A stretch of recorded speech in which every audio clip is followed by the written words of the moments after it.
Hello दोस्तों, तो अब तक हम क्वेश्चन नंबर 20 तक देख चुके हैं जो हमारा एंट्रेंस पेपर है क्लास 9th के लिए सेशन 2020 एंड 21। तो इस वाले सेशन के अंदर हम क्वेश्चन नंबर 21 से लेकर के 25 तक देखने वाले हैं, तो आप लोग बने रहिएगा। और इसमें ज्यादातर हमारे जो है मोस्टली 5 जो क्वेश्चन लेने वाले हैं वो मैथ से रिलेटेड है, तो बने रहिएगा आप लोग। स्टार्ट करते हैं हमारा पहला क्वेश्चन यानी कि 21 क्वेश्चन क्या है। डायामीटर इज, देखो डायामीटर मैं आपको बताता हूं क्या होता है बेसिकली, मतलब क्या लिखा हुआ है मैंने यहाँ पे। देखिए, मान लीजिए एक सर्कल है, ओके, एक सर्कल है, ये हमारा सेंटर पॉइंट ओ है, ये हमारा सेंटर पॉइंट ओ है।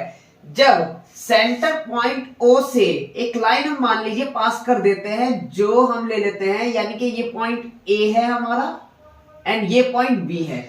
जो लेंथ होगी ए और बी की, वही हमारी क्या कहलाएगी, डायमीटर कहलाएगी, इस सर्कल की डायमीटर। एक चीज याद रखिएगा, इससे कई बहुत सारे हमारे डायमीटर बन सकते हैं एक पॉइंट से।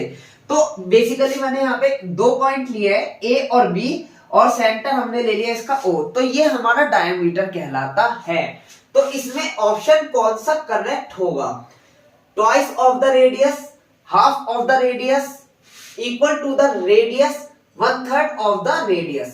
अब मान लीजिए कि मैं क्या करता हूं, यहां से मान लीजिए कि मैं ये वाले लाइन जो है काट देता हूं, ओके, ये वाले लाइन में काट देता हूं। अब ए ओ हमारा क्या हो गया है यहाँ पे, रेडियस। क्या बन गया, ये रेडियस बन गया।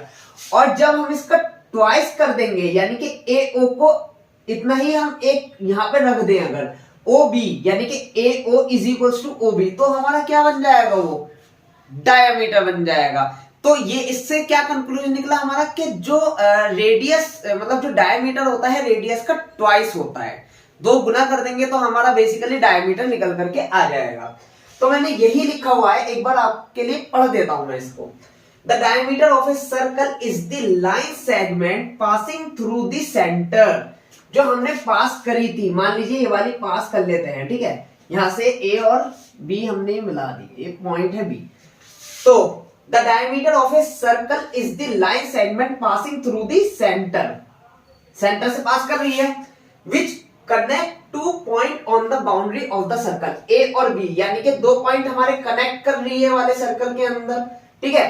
द लेंथ जो है of the diameter of the length of the diameter of the circle is equal to, किसके इक्वल है, twice the length of its radius, twice the length of its radius। यानी कि radius को हम 2 गुना कर देंगे तो हमारी क्या निकल करके आ जाएगा, डायमीटर निकल करके आ जाएगा। तो इसका आंसर क्या होगा, ट्वाइस ऑफ द रेडियस, यानी कि ऑप्शन नंबर ए में यहाँ पे टिक कर देता हूं, कंफ्यूज मत होइएगा, ऑप्शन नंबर ए इसका करेक्ट हो जाएगा। होपफुली आपको ये क्वेश्चन बहुत अच्छे तरीके से क्लियर हो गया होगा। अब देखिए नेक्स्ट क्वेश्चन देखते हैं, question number 22। The quadrilateral whose diagonals are perpendicular to each other, यानी कि जो क्वाड्रिलेटरल है हुज डायगोनल्स आर एक दूसरे पर क्या है, परपेंडिकुलर हैं, उसको हम क्या कहेंगे? Option A parallelogram, option B rectangle, option C kite, या फिर ऑप्शन डी रोम्बस। देखिए मैंने लिखा हुआ answer, a square is a 4-साइडेड figure whose diagonal bisect each other at right angle. ठीक है, एक स्क्वायर क्या होता है, 4 साइड होती है उसकी, और क्या करता है ये, बाइसेक्ट, डायगोनल जो होते हैं बाइसेक्ट करते हैं एक दूसरे को परपेंडिकुलर, ठीक है, राइट एंगल पे, ठीक है, right angle. A rhombus is a proper subset of a square। ये चीज आप ध्यान रखिए, चीज नोटिस करिए कि जो रोम्बस है हमारा एक प्रॉपर सबसेट है एक स्क्वायर का, एक प्रॉपर सबसेट है एक स्क्वायर का। क्या चीज, रोम्बस, ठीक है। It becomes a square when it's every angle is right angle, यानी कि जो रोम्बस है हमारा वो हमारा स्क्वायर में बदल सकता है, कब, जब जो हमारे जो है एवरी एंगल जो हो जाए हम इसके राइट एंगल हो जाए, किसके, रोम्बस के स्क्वायर में बदलने के लिए, ठीक है। Diagonals of a rhombus bisect each other at right angle. तो क्या कहने की कोशिश की गई है कि जो डायगोनल्स हैं हमारे रोम्बस के बाइसेक्ट करते हैं एक दूसरे को राइट एंगल पर। तो इसका आंसर क्या हो जाएगा हमारा, ऑप्शन नंबर डी इसका करेक्ट हो जाएगा, रोम्बस इसका आंसर होगा। ठीक है, आप लोग बने रहिएगा इसी वीडियो के अंदर। अब हम देखते हैं हमारा नेक्स्ट क्वेश्चन क्या है।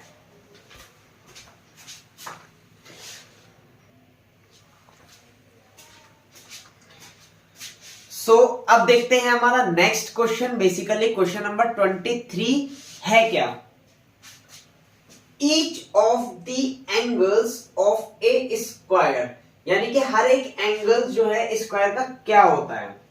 मैं आपको एक चीज बताने की कोशिश क्या करना चाह रहा हूं, देखिए मैं यहां पे बता देता हूं आप लोगों को।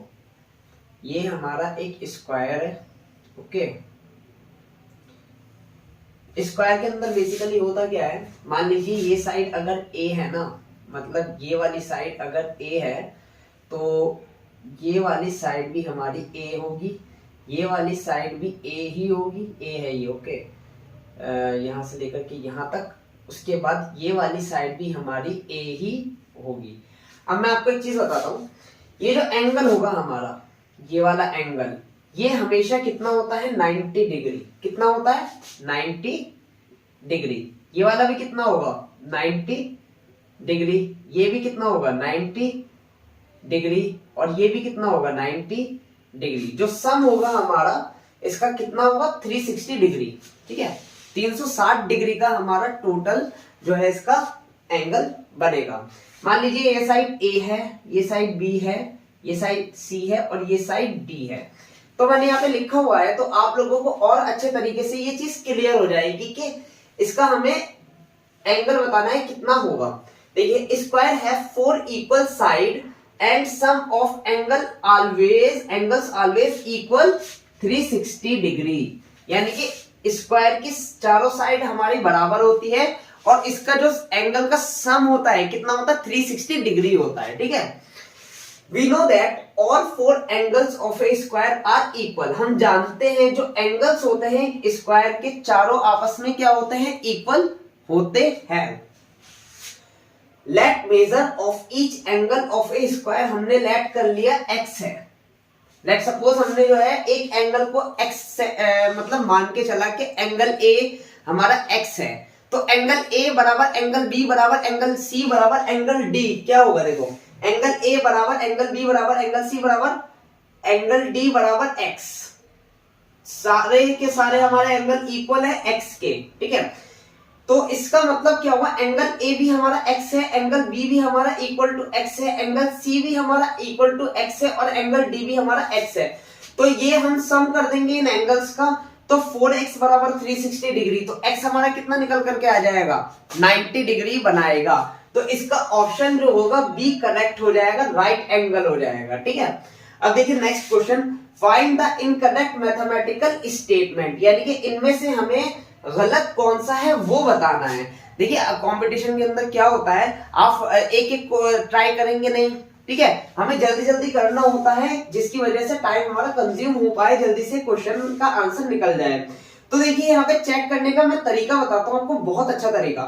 अगर हम इसको आपस में मल्टीप्लाई कर दें 4x, ठीक है, -20, ये हमारा सही है, इसे टिक कर देंगे। हमें इनकरेक्ट बताना है, यहाँ पे करेक्ट नहीं बताना। ठीक है, अब देखिए 3x + 2x, जब हम 3x करेंगे और जोड़ेंगे 2x तो कितना आना चाहिए था, यहाँ पे स्क्वायर आया है, ये गलत हो गया, खत्म, हमारा b इसका आंसर हो गया, b इसका आंसर हो गया। क्यों, क्योंकि समेशन में कभी भी अगर जैसे ये 3x + 2x हमारा इक्वल्स टू 5x स्क्वायर लिखा हुआ है, अगर 5x होता तो ये सही हो जाता, यहाँ पे स्क्वायर दे दिया, ये हमारा रॉन्ग हो गया, इसका आंसर हो जाएगा हमारा option number B. Next check कर लीजिए, अगर आपके पास टाइम हो तो नेक्स्ट चेक कर लीजिएगा। देखिए जैसे यहाँ पे अगर हम देखें तो अगर हम x की मल्टीप्लाई 3 में करेंगे, ठीक है, x की मल्टीप्लाई 3 में करेंगे तो 3x स्क्वायर आ जाएगा, ठीक है, प्लस फिर प्लस आ जाएगा, फिर यहाँ पे x की मल्टीप्लाई 2 में करेंगे तो कितना आ जाएगा 2x आ जाएगा।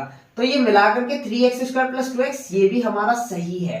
इस तरीके से देखिए यहाँ पे आ गया 2x + 3x हमारा 5x के इक्वल होता है, ये भी सही है, ये भी सही है, ये भी सही है, ये गलत है। तो ऑप्शन नंबर इसका, कभी आप कंफ्यूज हो जाओ तो ऑप्शन इसका जो होगा हमारा बी करेक्ट हो जाएगा, बी करेक्ट हो जाएगा। ठीक है, तो आप लोग बने रहिएगा। अब देखते हैं इस सेशन का लास्ट क्वेश्चन क्या है वीडियो के अंदर।